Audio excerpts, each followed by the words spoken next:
Pag naramdaman mo na daw or naranasan mo na yung sobrang hirap sa buhay, ang sunod na niyan is ginawa.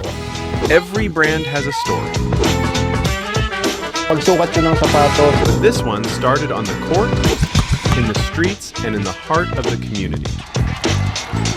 This is Hoop Style, where basketball meets brotherhood, style meets story, and every win is shared.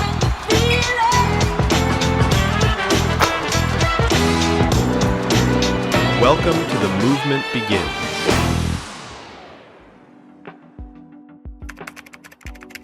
Tanong ko lang, saan ba nagsimula ang idea ng Hoop Style? Tapos, paano ka nag-come up sa Hoop Style?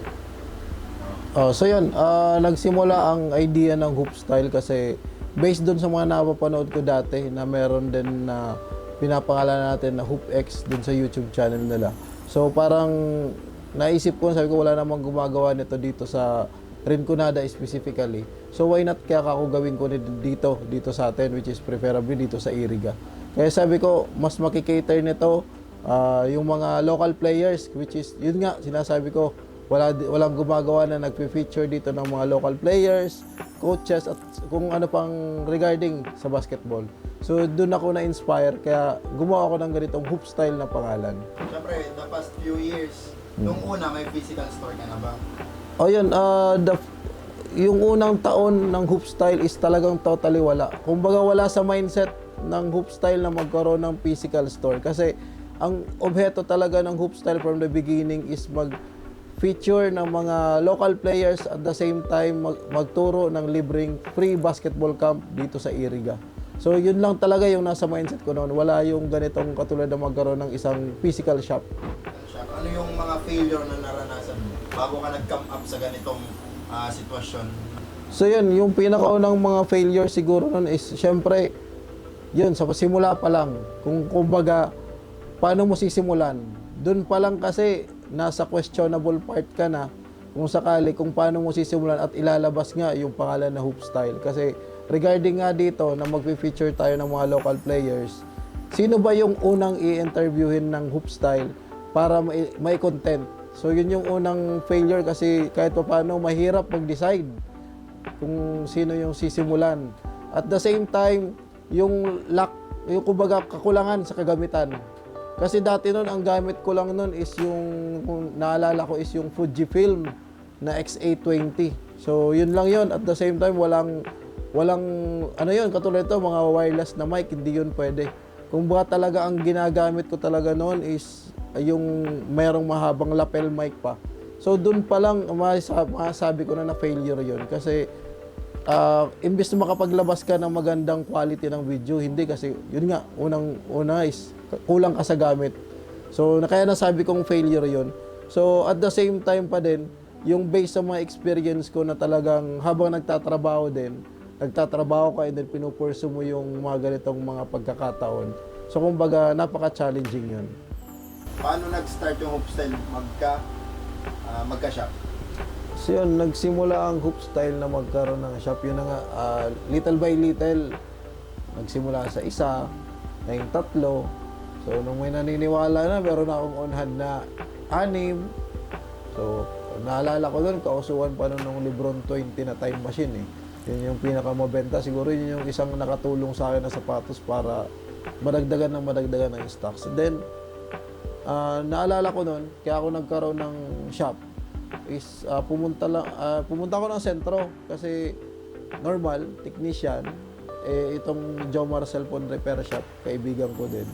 So, minsan, pag meron akong kailangang pyesa, pupunta rin ako kay Jomar, malay mo kung meron. So, that time, nandun ako sa shop niya, kausap ko siya, napalingon ako bigla sa likod ko. Sabi ko, Tol, ano ka ako yung ano na yan?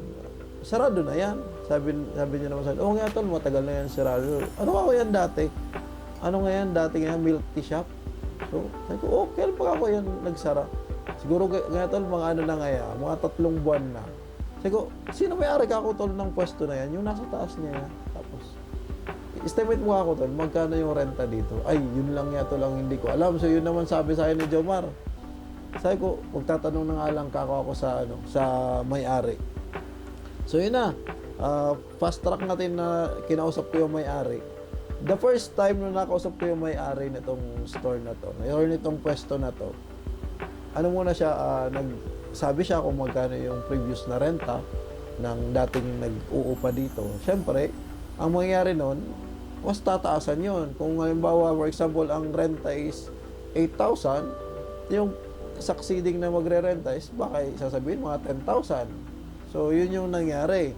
Pero yun na nga, yun yung kagandaan nun kasi kinausap yung may-ari nitong pwesto. Kaya sabi ko, ako sir, gusto ko magkaroon ng shop, which is sapatusan nga.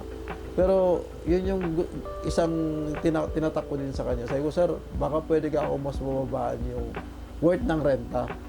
Kasi ako sir, hindi naman ako yung tipong SM. Is malaking pangalan dito sa Pilipinas na pag once nagbukas, dudumugin ka kaagad. So kumbaga, starting pa lang ako, parang pilot run pa lang or trial run. So, sabi sa akin ng may-ari na tong pwesto, sige nga, balik ka ngayon ng ganito, pag-iisipan ko. So, ako naman, sinunod ko yung payo niya. Siguro mga after nun, pag-uwi ko nga, nakwento ko kay Mrs., biglaan nga yun eh. Sabi mo, ay ito muna yung una baga, nag-ano ka muna sa akin. Di ba may mga umu-order na sa atin, na mga sapatos, sa bahay. Sabi niya, what if ngayon mag-ano ngayon tayo sa sentro, lumabas ngayon tayo sa sentro. Kasi may naniniwala Kasi may nga. naniniwala nga dito sa bahay. What more pa kaya doon sa sentro? Oo. Tapos sabi niya, sige nga pag nagpa-sentro nga ako, hahanap ako ng pwesto. Yung naghanap siya nakahanap na nga siya ng pwesto. Tapos sabi niya sa akin, may nahanap na nga akong pwesto doon. Tingnan. Kaso yung renta, ito yung binibigay sa akin. Kaso pinapag-uusapan ko na dapat, ganito lang yung kaya natin. Tapos sabi ko, kung ibibigay sa atin na ganito yung price na yung gusto namin, yung kaya namin Sa na upa. price, ito lang. Oo. Tapos, yung sa may-ari, mas mataas. Oo. Sabi ko, kung ibibigay sa atin yan ni Lord, i-aano natin sa gusto natin na price. Pero kung kung hindi para sa atin yan, hindi niya ibinigay sa atin ni Lord, hindi yan para sa atin. Pero kung pag ibinigay sa atin, para sa atin yan. Binigay. Tapos ibinigay, Yun na nga. The yun, rest no? was history. Nung naalala ko nga nun, yung kwento nga sa akin ng may-ari. Okay, bumalik nga ako. Doon sabi niya, okay, balik ka nga dito ngayon, Mark. Sa katulad nitong araw, ganitong oras. Okay, bumalik ulit ako sa kanya. Okay ngayon, Mark. Yung sabi sa akin ng may-ari. Okay ngayon, Mark. Sige, ibibigay ko ngayon sa gusto niyo yung presyo. Gusto para ngayon matulungan ko lang kayo. So, talagang nasa memorya ko yung tumatak din yun na kung ba yung tulong na nabigay sa akin ng may-ari ng pwesto na to. Dahil nga gusto kitang matulungan at the same time, ikaw kasi ngayon, ikaw yung tipo ng tao na hindi dinadala sa tawag or text yung pakiusap. Yung ikaw mismo ngayon ang pumupunta para makausap ako ng personal. Kung ba naglalaan ka ng time, ang iba kasi ngayon nakakausap ko ngayon gusto magrenta dyan, more on tawag, more on text lang. Ikaw ngayon ba ang ginagawa mo eh, sir, kailan ako dyan pupunta? After dyan, pag pinunta na ako, tsaka tayo mag-uusap ko mga mas formal. So sige nga Mark, ibigay ko sa gusto mong renta para matulungan kita. So doon na nagsimula. Yun nga sabi ni Tapos Mrs. Kung ibibigay niya sa atin ng gano'n ng presyo, para sa atin yan. So doon na nag-start talaga. Tapos at the same binigay time, na sa amin. Yun nga, ibinigay na sa amin. Ang problema naman namin, saan kami kukuha ng pambenta? Saan kami pangtinda? Oo. Puhunan. Yun yung una doon. Kasi kahit paano, yung expense kasi na, siyempre, buti na nga naalala ko din, kasi karamihan dito sa sentro, pag uupa ka ng pwesto, 1 month advance, 1 month deposit. Buti na nga lang, yun pa yung isang napakiusap ko, sir, baka pwedeng yung renta lang ngayong buwan, yung kumbaga, isang renta lang, sabi naman niya, o sige na nga, para lubos-lubusin ko na, tulungan na kayo, sige, okay na nga, isang Kasi sabi ko, pag sa atin yan, sabi ko, Lord, kung ito sa amin, ibibigay mo tong pakiusap namin sa'yo. Yun ang kung ito talaga sa amin, wala kang magiging hadlang, walang magiging hadlang.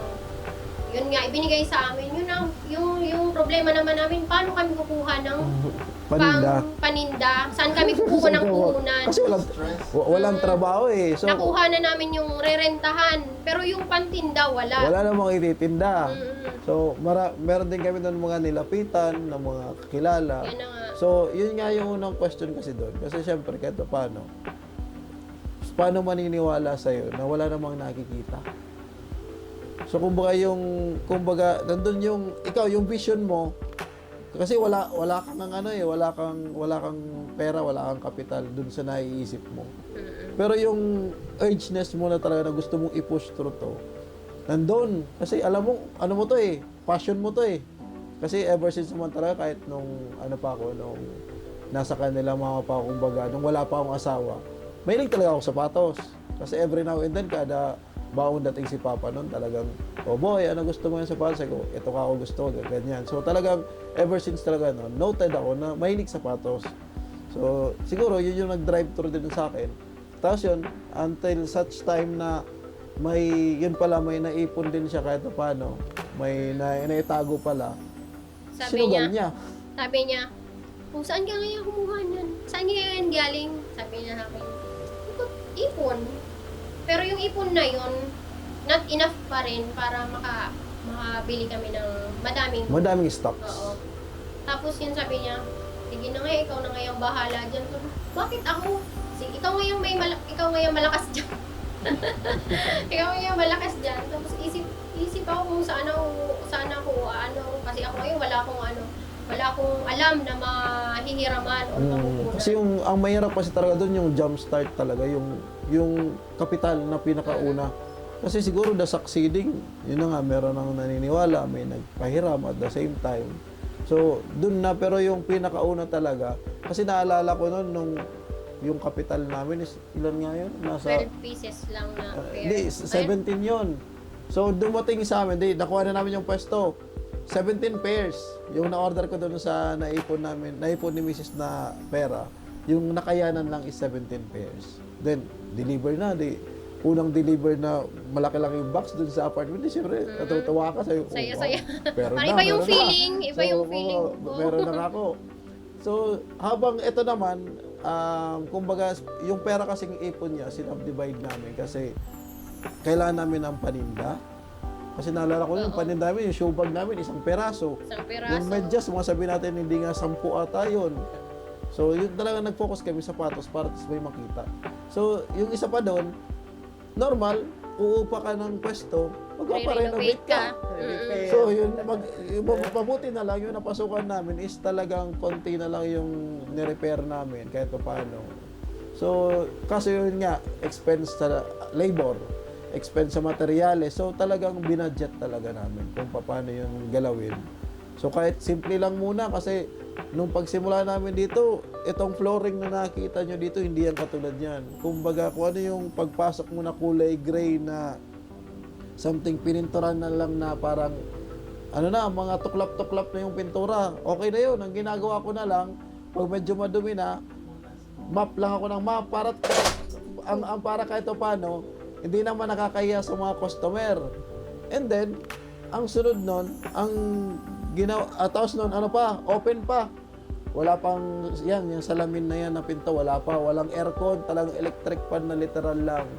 Tapos, naalala ko noon, habang under renovation pa to, may nagtatrabaho dito. Kasi naglagay kami ng mga patungan na estante. Dati noon, 3 rows lang yan, hindi katulad ngayon na around 5 rows na. Habang ongoing, kasi syempre existing yung page. Nangyayari, pinost ko na dun sa page yung on hand na 17 pairs. May Kasi bumili natatakot nga tayo. Kasi baka ma-stock. Oo. Tapos, naalala ko nun, under renovation pa nga, may bumibili na.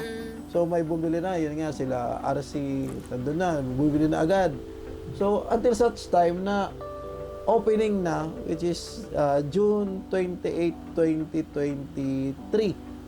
So, yun yung opening ng Hoop Style. Yung natira na lang dun sa 17 pairs is 12 pairs. So, June 27, nandito kami noon nila Paul, talaga nag-aayos. Yung dating mga signage ko diyan, tarpaulin lang na sila Kami, kami Si pa father-in-law mo? Father-in-law. si father-in-law niya pa ang Kasi sabi ko gumawa. sa kanya, ka na gumastos dyan. Tarpaulin na lang pagawa mo. Kami gagawa ng frame. Oo. Tapos gabi.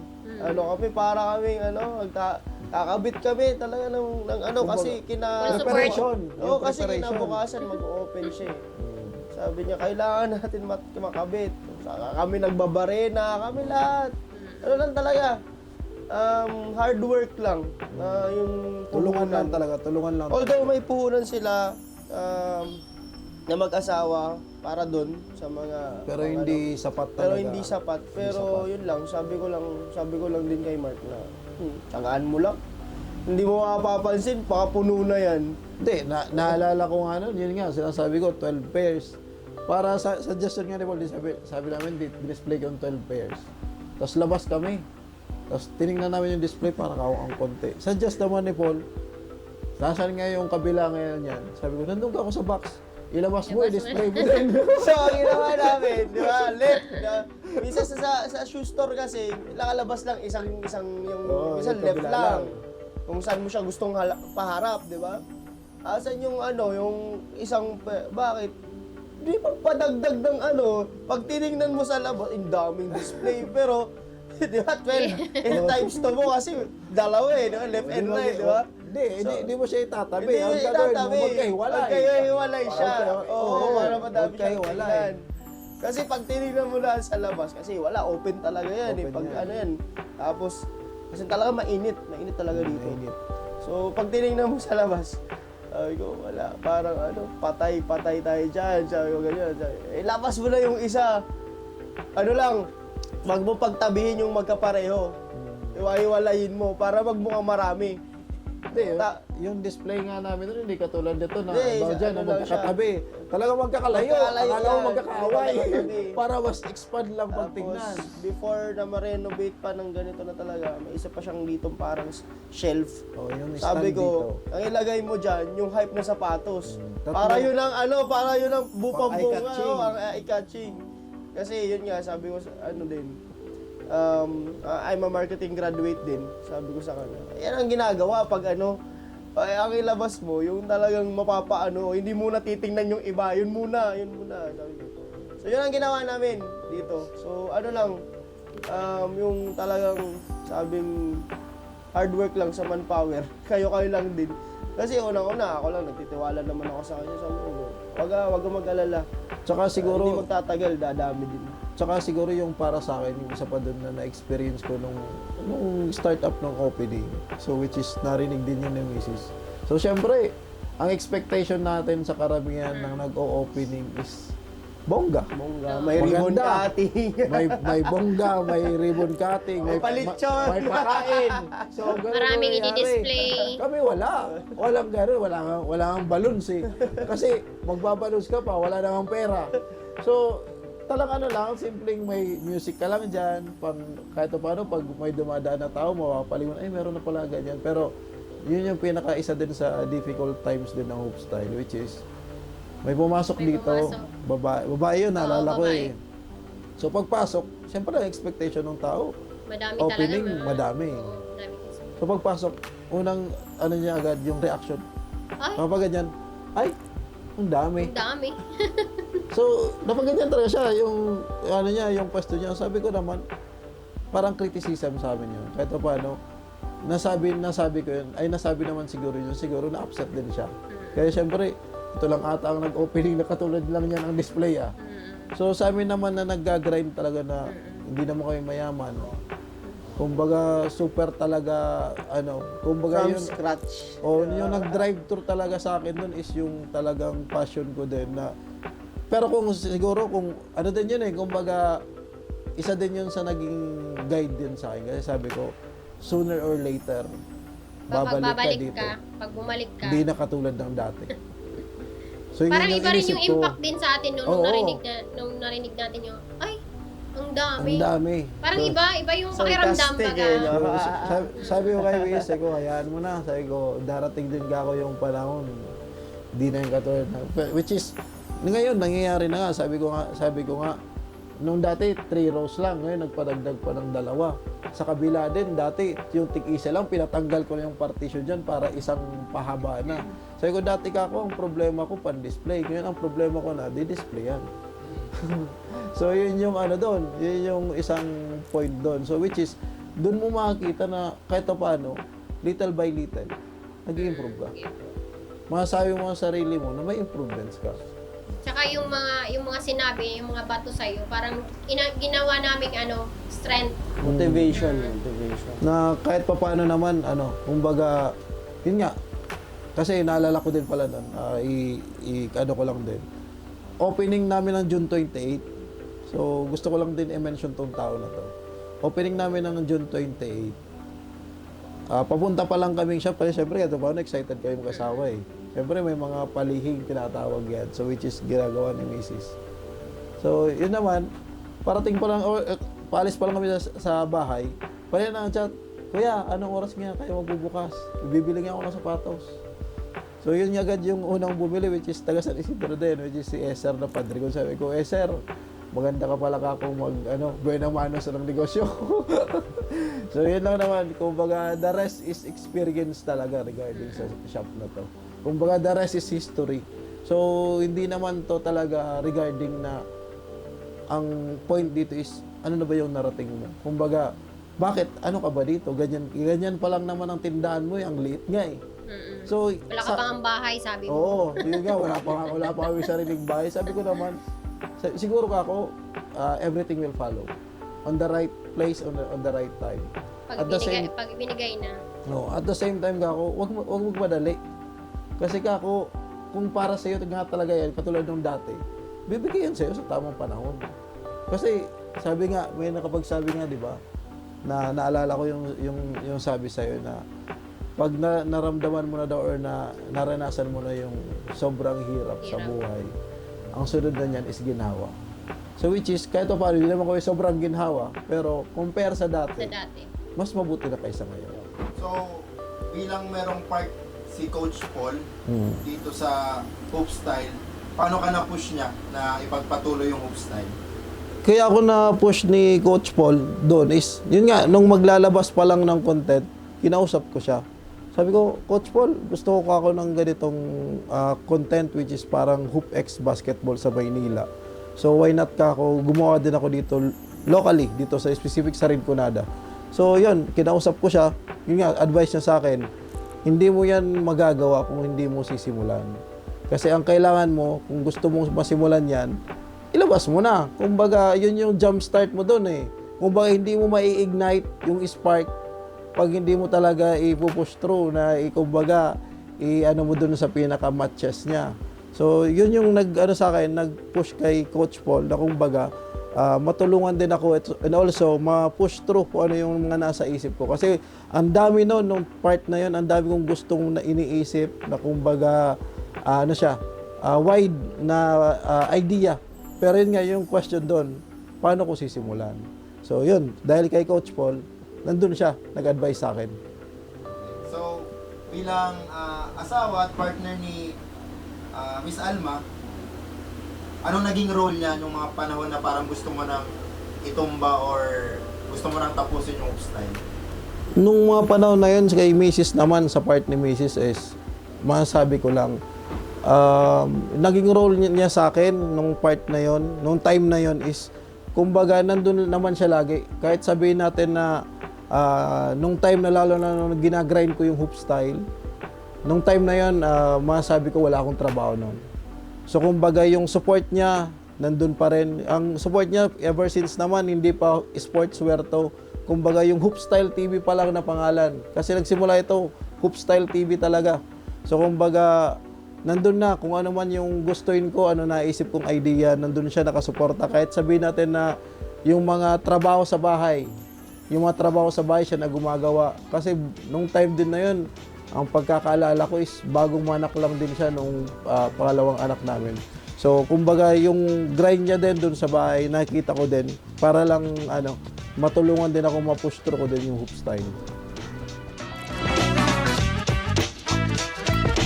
Kumbaga, ang content ko kasi is more on video kasi nangyari, hoop style TV. So, kaya siya naging play button para at least i-play mo yung video. Yun yung pinakasimpleng explanation. At the same time, bakit merong ganyan na parang pag-uwit sa loob? Kasi it simplified yung bola. Kung ba nag-judge, Kung kami hindi minsan nagkakasundo, pero after nun, tama nga, gawin ko na lang gawin. boy, ano ka ngayon? Ano, mambabarang?